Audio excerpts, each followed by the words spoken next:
शुभम तिवारी जी। राधा वल्लभ श्री श्री हरिवंश महाराज जी सफलता क्या है? सफलता का मूल मंत्र क्या है?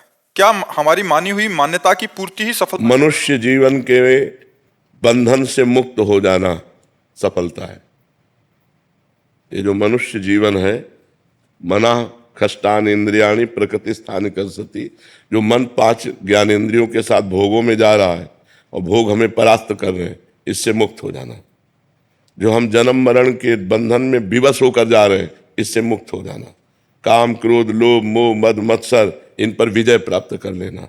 तो ये मनुष्य जीवन के बंधन से मुक्त हो जाना, भगवान की प्राप्ति करना, ये सफलता है।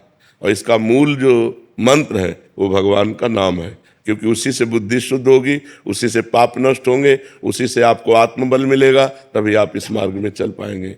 तो प्रेम मूल यह नाम है। प्रेम का मूल, ज्ञान का मूल नाम ही है। जितना जो नाम जप करता है उतना ही ज्ञानी हो जाता है, उतना ही प्रेमी हो जाता है, उतना ही वो संसार से विजय प्राप्त कर लेता है। और भजन नहीं है तो केवल बुद्धि का विलास मात्र है, वो माया पर विजय प्राप्त नहीं कर सकता, वो इन विकारों पर विजय प्राप्त नहीं कर सकता, वो इन विकारों में ही बार बार गिरता रहेगा। समझ पा रहे हैं आप? नाम जप की चाह कैसे प्रकट होती है? नाम जप से ही हो जाती है। जब हम बार बार नाम जप करते हैं तो हमारी चाह भी नाम ही प्रकट कर देता है। नाम जपने वाले को कुछ भी और अन्य साधन की जरूरत नहीं, वही चाह प्रकट कर देगा, वही रुचि प्रकट कर देगा, भगवान के मिलन की चाह पैदा कर देगा, भगवान को मिला देगा। सुमिर पवन सुत पावन नामू, अपने बस करि राखे रामू। भगवान के नाम के बल से हनुमान जी ने भगवान को अधीन कर लिया। भगवान के भजन में बहुत बल है। बड़े बड़े सिद्ध संत हुए भगवान के नाम जप से हुए। सब कुछ नाम जप ही प्रकट कर देगा। आप केवल नाम जप करके देख लो। इस जन्म में एक नियम ले लो कि मैं भगवान का नाम जप नहीं छोड़ूंगा, फिर आप मिलना, देखो आपका परिवर्तन कितनी जोर का होता है। सब ठीक हो जाएगा, सब ठीक हो जाएगा। अरे समझो, हम बार बार उदाहरण देते हैं कि जो राम नहीं कह पाते थे, राम राम नहीं बोल पाते थे, वो मरा मरा उच्चारण किया। वो इतना बड़ा ग्रंथ है वाल्मीकि रामायण, और संस्कृत से है। आप सोचो, उन्होंने संस्कृत से हमारे इतिहास की रचना कर दी और ब्रह्म ऋषि पद पे पहुंच गए। कोई दूसरा साधन नहीं था, केवल नाम का साधन था।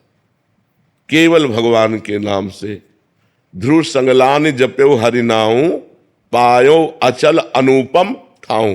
ध्रुव ने ग्लानि युक्त होकर, माता ने थप्पड़ मार के, तुम पिता के सिंहासन पर बैठने के तब अधिकारी हो गए जब मेरे गर्भ से, जो भी माता थी ना, उसने 2 पत्नी थी, सुनीति और सुरुचि। तो सुनीति के बेटा थे ध्रुव, सुरुचि को अच्छा नहीं लगा, तो ध्रुव संगलानि ग्लानि युक्त होकर भगवान का नाम जप किया, तो अनुपम ठाऊ। आज भी जो ध्रुव को पद मिला है वो किसी महात्मा को नहीं मिला। 5 वर्ष का बालक ठान लिया नाम जप, भगवान की प्राप्ति कर ली। प्रहलाद जी ने नाम जप के बल से बड़ी बड़ी विपत्तियों को पार किया। तो हम नाम जप करें, नाम जप में बड़ी सामर्थ्य है जी।